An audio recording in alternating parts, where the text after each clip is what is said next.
So last time at the end of the class, I had covered one small section here, that is attributes of relationship type. All of you know attributes are properties that belong to any entity, and relationship is nothing but actually how two entities are related to each other. In what way they are related, that is defined by the relationship.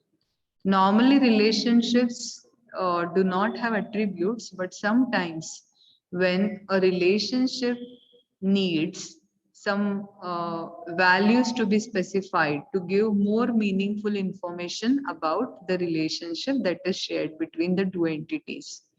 In that case, uh, there is a provision that attribute, or you can say an attribute, can be given specified to a relationship type. So here in the example of company database, we see that works on the relationship, which is a relationship between employee and project. So what is that relationship? Employee works on a particular project. So when we say employee entity, we have the information about employee, such as, can you tell me what are the attributes of employee entity which we have in our company database?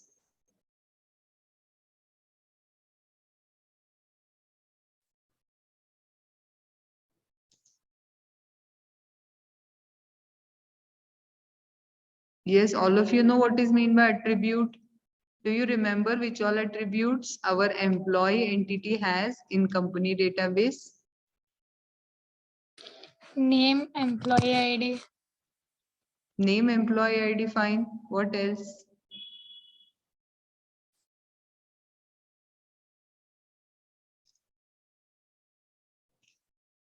Salary. Yeah, look at this ER diagram, you will be able to see. Salary is there, gender is there, then address is there, SSN number is there, birth date is there. So these all attributes are there for employee. Then at the right side, you see here, we have attributes of, sorry, um, we have attributes of project entity. What all attributes are there? Project name is there, project number is there, project location is there. So when an employee works on a particular project, when employee works on a particular project, so employee may be working on multiple projects. So maybe for our solution, now remember, whenever we take a case study, as you all know that case study may also contain information which is not useful for our solution. Whenever we develop any particular software that is a solution to some problem in the sense some functionality we are going to implement in that. Example, in library management system, what all functionalities we will include in the software? We will have one functionality wherein the users of the library can be entered in a database. That is one functionality. Then second is storing book details is another functionality. Then issue. A book is issued to a user. Book is always issued to a registered user. So registered users information we have in the users table, and the books which are there in the library only they can be issued. Can we issue a book which does not exist in the library? No. So when a book is issued to a registered user, so issue is one another functionality which should be implemented in our library management system. So all these functionalities, they can also be called as modules of a particular software or project.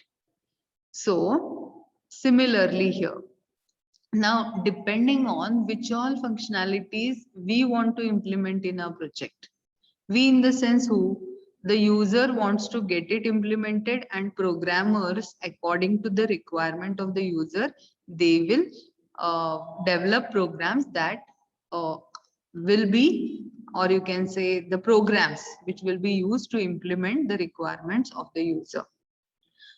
Other than that, there could be so many things which a programmer can do.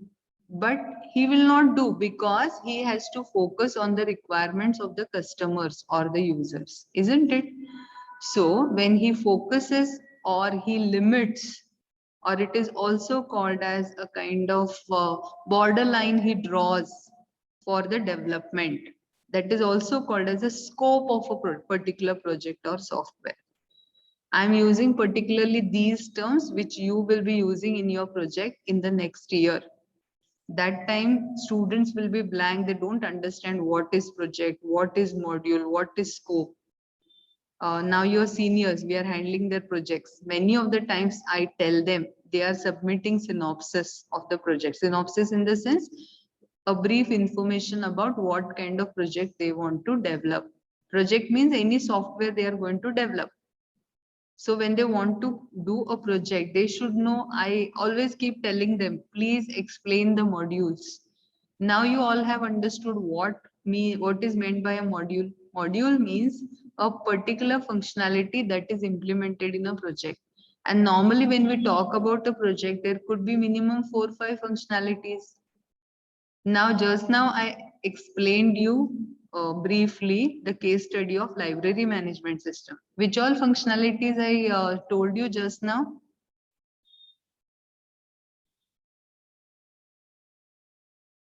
About library management system, which all functionalities should be implemented in that software? Which I told or what you imagine? Other than Manisha, please answer others.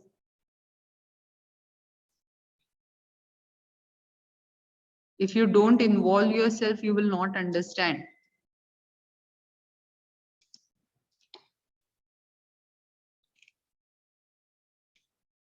Yes, Blacia, can you tell me some functionalities that should be implemented by library management system?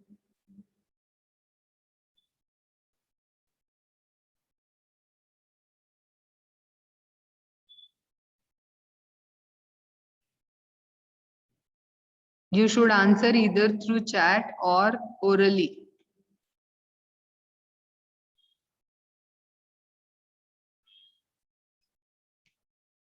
Kala,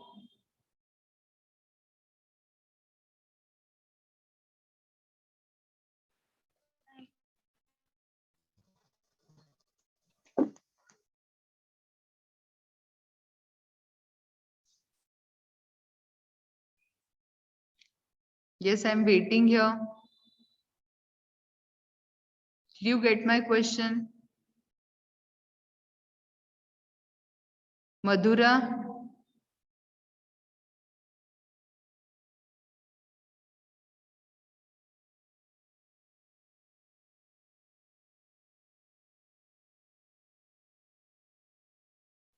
am I audible?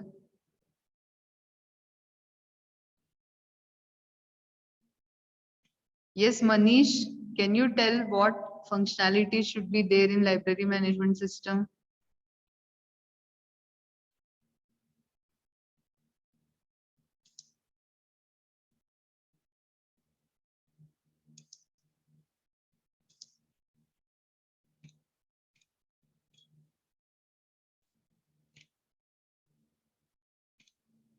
Okay, fine. Anybody? Our usual students, Manish or Shweta? Issuing and returning the book, ma'am. Yeah, issuing and returning the book. Then what else you can imagine? Barcoding. Student entry in the database. Very good. Barcoding. So attaching a barcode. Normally a barcode is attached when the sticker is put on the book. So that means along with storing the other information of a book, the barcode entry also will automatically be stored. Fine. So many things are there. Like also there is one more functionality called a search. Searching also should be done on various criteria. It should be searched by the user. So whenever any user's information is typed, which all books are issued to that particular user, that list should automatically be populated. Fine. Then there is another search by the author, search by subject. Sometimes they even library people, they have such systematic arrangement that they search by even that cupboard name. So all those sections, whatever they have. Anyways, why I'm discussing all this to make you understand what exactly meant by a particular case study. And when we talk about these all functionalities, we call them as different modules, and these modules are implemented in a particular project. Now, similarly here, when we talk about these functionalities, we should start thinking to implement these functionalities, what all information is required. Now, here in this company database, uh, the employees, what you can say, the overtime, or you can say when the employee works on multiple projects, maybe whenever the employee makes or does overtime, he should be paid accordingly. So there should be a record, or you can say minimum number of hours what the employee should be working on a particular project. That is, suppose that is maintained somewhere, or that is essential. Now, for example, consider we are employees and our projects are the subject to be taught to a particular semester. So when what is our workload per subject? We should be taking 4 classes, minimum 4 classes in a week. But now, because you people may not have that much of data with you people, so for this online classes, we have reduced it to 3 classes a week. But our actual workload is 4 classes of 4 particular classes for one subject. Hours per week for a particular subject should be stored somewhere. Fine. If the employee works for more than those specified hours on a particular project, maybe he should be paid extra for those. So we need to store hours per week, this particular information in a database. But this hours per week is a characteristic. Is it a characteristic of an employee? No, it is not a characteristic of a particular project also, because there could be many employees working on a project. We can't say hours per week, how many hours per week in general for all the employees together. It should be specified for every employee for every project when they work on a particular project. So hours per week is now, thus it becomes the attribute of the relationship. Anyway, so this was just a small discussion. Exam point of view, nothing much to be remembered. Whatever we discussed just now is all for your understanding of a particular project or software. Now, let's go ahead with the next one more important concept. Even exam point of view, it will be asked for 2 marks. The title is weak entity. Sometimes they ask you weak entity or weak entity type. Both mean one and the same. Now, how is weak entity defined?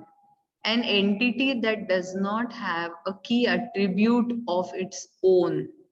You can add 2 more words there. An entity that does not have a key attribute of its own. What do you mean by key attribute? Yes, anybody?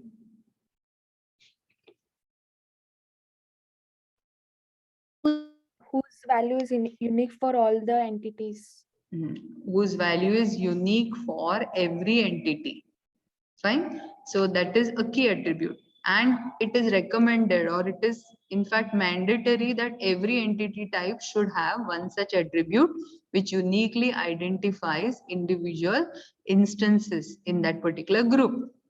So, but sometimes some entities may not have key attributes of their own. Why it happens like that? That happens because that entity in that particular database may exist just because it is related to some other entity. How or in what situation it occurs? Let me discuss with the example given here. So let's go with the towards that particular ER diagram section here. Yeah. So this is the ER diagram of company database. Here you see one such weak entity is dependent. Now, what is dependent table stores? What does dependent table stores?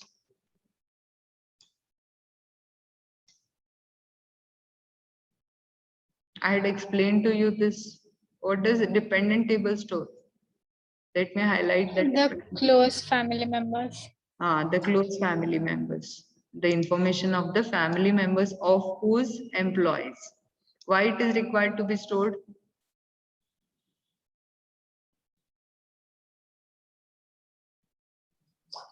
For contacting or insurance purpose, I guess. Yes, yes. Is it directly required for the core functionalities in company database? See, the core functionalities in a company database is calculating salary of an employee, or calculating attendance of an employee which he has worked on a particular project, or finding out which all employees belong to which department, or adding employees, or allocating managers, or identifying who is managing which all employees. All these are different functionalities. Now, when we talk about these core or important functionalities, this insurance may not be very important functionality which we are focusing on. That is just a side functionality. Sometimes they say, na, side. Side means which is just come in that scenario because it is related to some other entity. Now this dependents information is stored in this database just because those dependents are related to these employees. So such entities who come into existence in a particular database just because they are related to some other entity type, such entities are called as weak entities. And weak entities, technically, they do not have key attribute on their own. So now here you can see dependents, they exist in a database just because they are related to employee. In this case, employee is called as the owner entity type of that dependent entity. So employee is the owner entity and dependent is the you can say weak entity of that. Fine. Dependent exists there just because it is related to some employees. Now always remember that weak entities will always have some relationship with this owner entity type. So this relationship which a weak entity has with the owner entity type is called as identifying relationship. So let me just specify the titles here.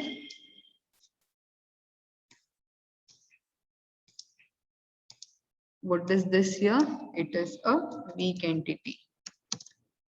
Remember the spelling also. And this is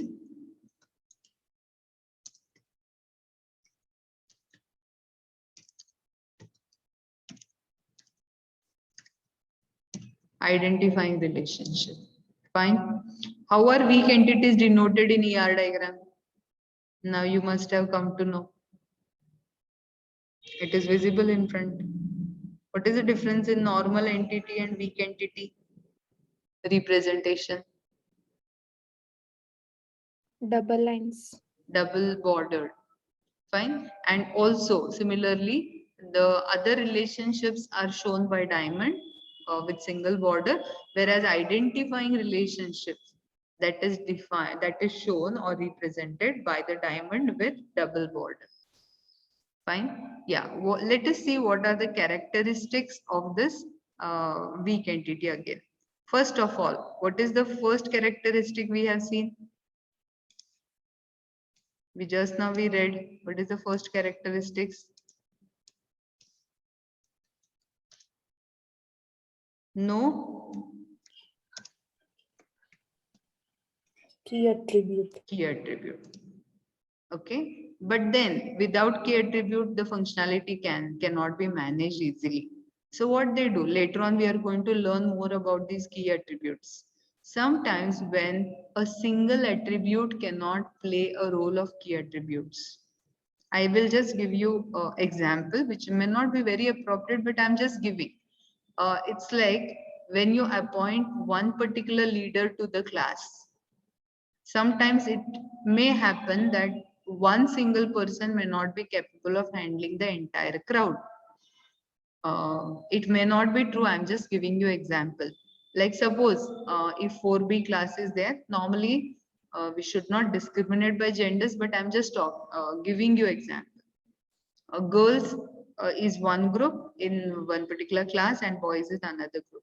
If we appoint one particular leader or monitor, that monitor may be a girl or a boy. So when such monitor is appointed, if it is a girl, maybe boys will not feel comfortable to share their problems to the girl, or maybe the vice versa. If we appoint a boy, the girls may not feel comfortable to share their problems with the boy. So what do we do? One single monitor is not capable, or we can't say exactly capable, but it is not sufficient to handle the problems of both the groups. Then what do we do for a particular class? Then we appoint both CR and LRs. So CR and LRs, these are, imagine that these together act as key attribute. Don't take the exact example here. I'm just giving you example. So when together these attributes work as key attributes. So here in the same thing happens in case of some of the entities in a database. Sometimes a single attribute may not play the role of key attribute. In that case, a combination of two attributes is taken to be a key attribute. Now I will not discuss what combination is decided, or you can say is used to represent the key attribute of dependent relationship. But I'm just giving why, because you need to learn some more concepts to understand that. So just now for this, for now, you just remember that you require a group of attributes to represent a key.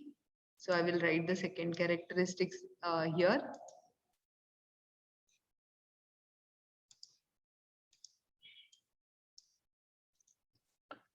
Need. I will just write in short, combo of attributes that act as a key, but not exactly key. For time being, they will work as a key attribute. And such keys are normally, it is called as a partial key.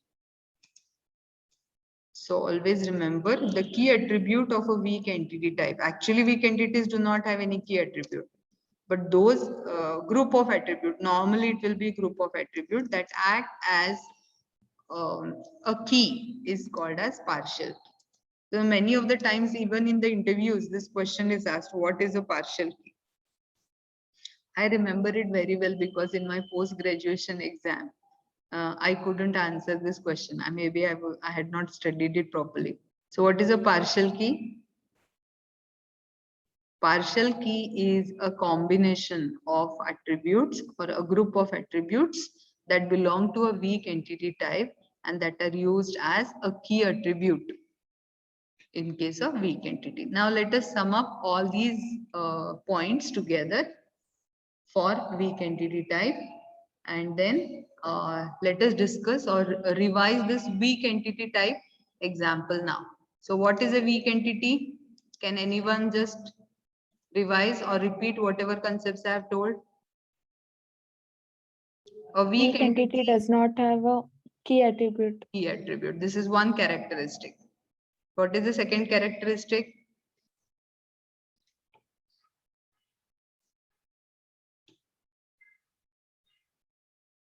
Key attribute exists in a database just because it is related to some strong entity type.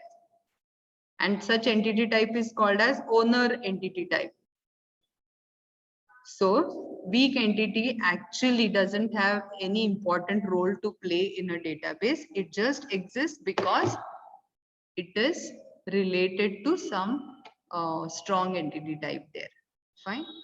And it is also required to give some kind of, you can say, side benefits. As I told you, here we are storing dependence information to give the employees' family some kind of benefit like insurance and all. Now regarding vaccine also, our department, that is our college, is providing vaccine to all the employees and their family members. So how they will understand whether they are our family members? They will have stored the database initially when the employee is appointed. So our accounts department also stores the you can say our family members information. Fine. So anyways, summary again. Normally a entity, weak entities do not have a key attribute. So or you can say a group of attributes. So here we can see more about this. As weak entities do not have any primary key, they cannot be identifying on their own. So they depend on some other entity known as owner entity. Okay, let us see the last point first. Yeah, here. Weak entity types always have partial keys. They will not have key attributes. Partial keys are set of attributes with the help of which the tuples of the weak entities can be distinguished and identified. Tuples means the rows. Remember, rows in a table. One more thing, the weak entities always have total participation constraint on its in its identifying relationship with owner identity, or you can say with owner in entity type. So we have seen how many types of participation constraints we have? Two. One is total and second is partial. So these weak entities always have total participation in this relationships. Fine. They will always be dependent total. Fine. So this is how weak entities are defined and the characteristics of weak entities are explained. Fine. Now, this chapter also comes to an end. All the concepts are covered. Now let us see, quickly revise all the ER diagram notations since we have completed all the concepts here.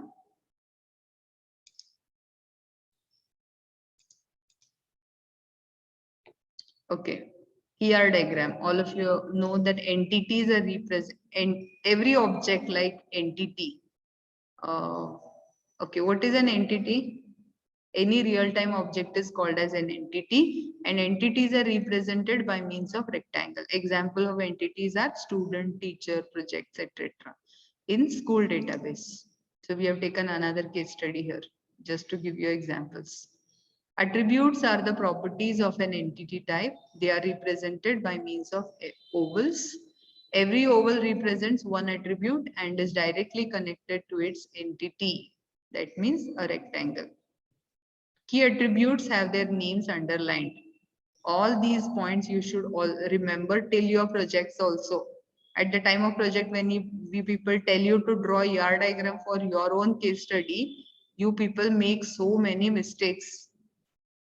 And even for your journal program, you have to draw these ER diagrams. So these points you should remember. Key attributes are always represented with underline. Then, if the attributes are composite, they are shown by this structure. Every node is connected to its main attribute like this. Fine. Then multi-valued attributes are represented by double ovals like phone number. One person may have two SIMs. Fine, two numbers or multiple numbers. So here phone number is shown as multi-valued attribute, valued attribute. You can remember even this example for exam. Otherwise, in company database, we have seen, not company database, generally we have seen the example as color of a car, multi-valued attribute example. Now here, derived attribute example is age. They are represented by dotted oval or dashed oval. Then relationships are represented by diamonds, which are connected to both the entities by straight lines. Fine. And one more thing, cardinality is the number of instances of an entity from a relation that can be associated with the relation. So how many instances of an entity type can participate in a relationship? So here there are four types again: one to one, one to many, many to one, and many to many. We have seen all these explanation here. How they are represented? Am I audible?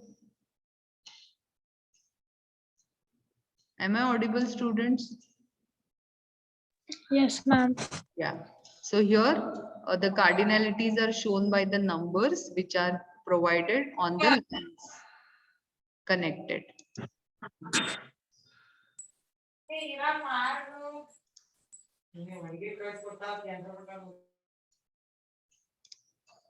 Next, participation is shown by these lines.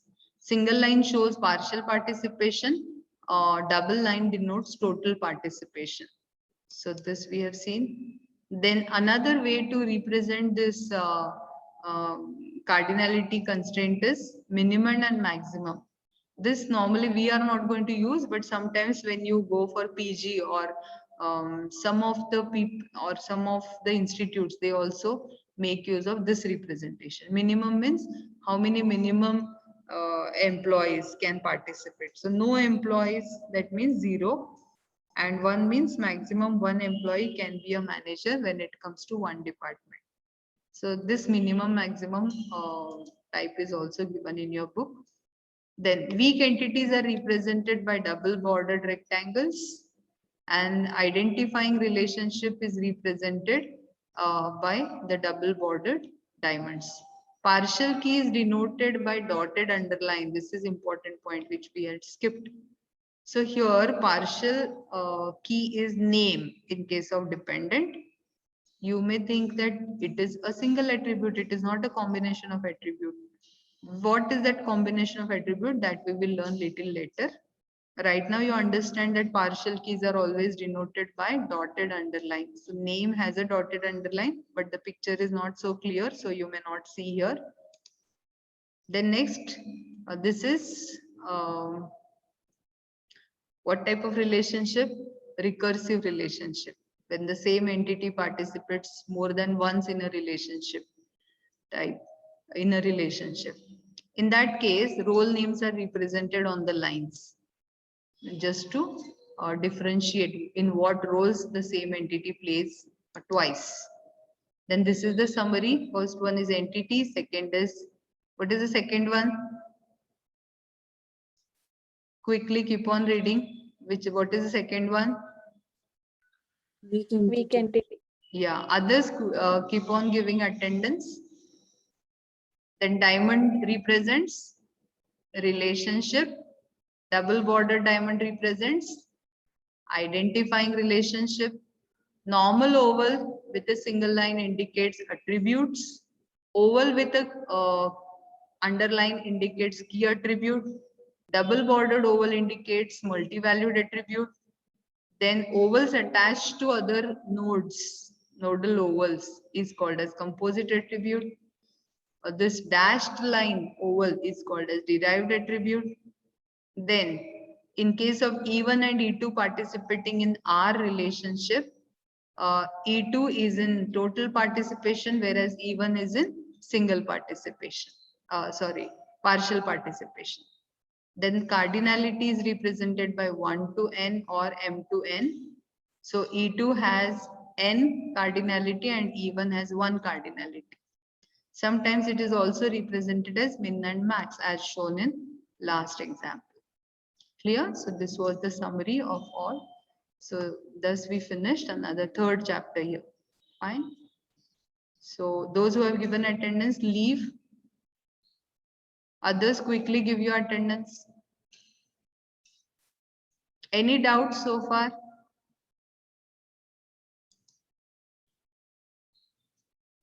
No, ma'am.